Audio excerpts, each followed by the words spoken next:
Hi friends. Today's case involves an aged celebrity whose son took great financial advantage for decades when her dementia was full blown. Let me share the details because elder abuse matters.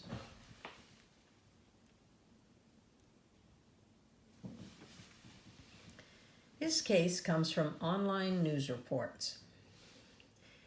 Today's celebrities that we follow are often actors or from the music world or professional athletes. But in the 1940s, there was Brooke Astor, a woman who was famous for being famous. She died in 2007 at the age of 105, an amazing philanthropist who once said, "Money is like manure. It's not worth anything unless it's spread around." Besides being known for her generosity, she was also remembered as a victim of a horrific financial elder abuse case. But first, a little background. The family fortune came from her husband's family, the Astors of the Waldorf Astoria Hotel fame. When her husband died, she inherited the fortune and spent her remaining years giving most of it away. Brooke had one son, Tony, and you might think that if you were the only child of the last surviving heir to the Astor family fortune, that you would be satisfied to live well and bide your time and wait to inherit an unimaginable sum of money. But Tony was a theatrical producer who needed lots of cash, and he was also married and divorced 3 times, which greatly reduced his personal net worth.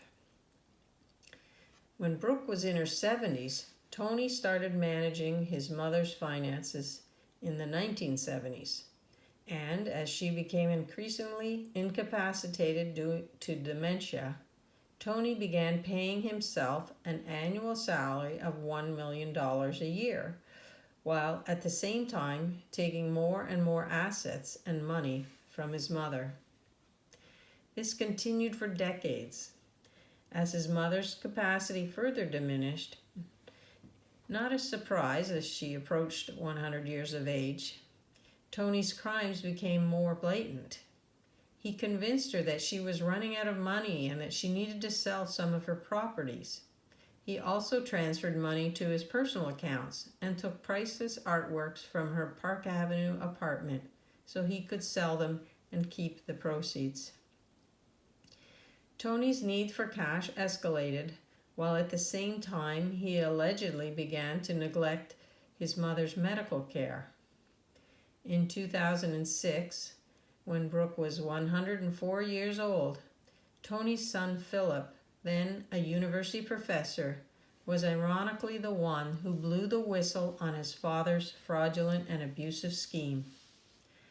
Philip filed a petition in state Supreme Court which accused his father of neglecting his grandmother's care by cutting medications, nurses, and doctor's visits. When she passed in 2007, Brooke Astor's estate was worth an estimated $192 million, including a trust.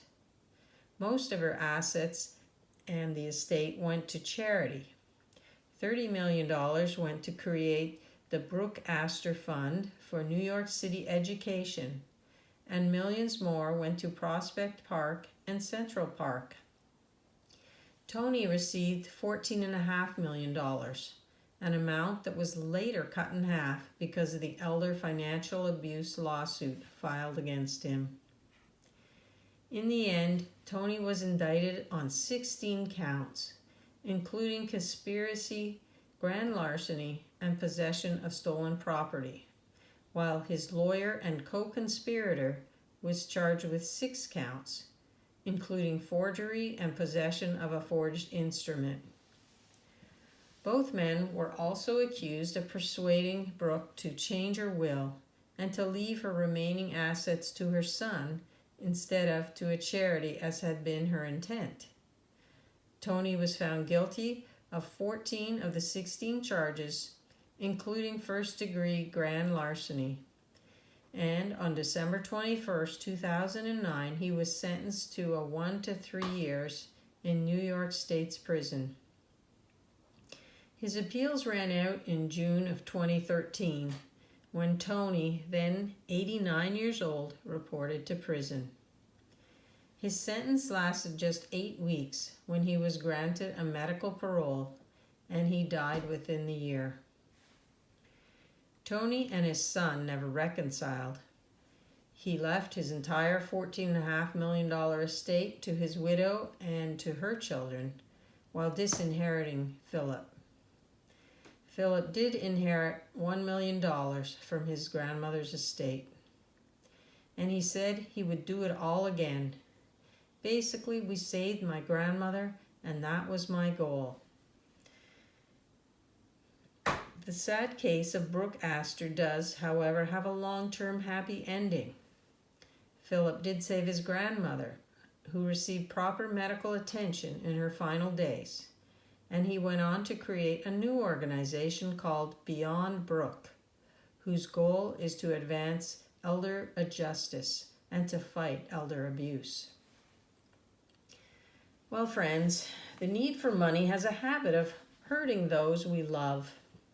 Tony was an impatient man and a little greedy too, wouldn't you say? His mother lived such a long life that he just couldn't wait for his inheritance, so he started taking the money from her illegally in advance.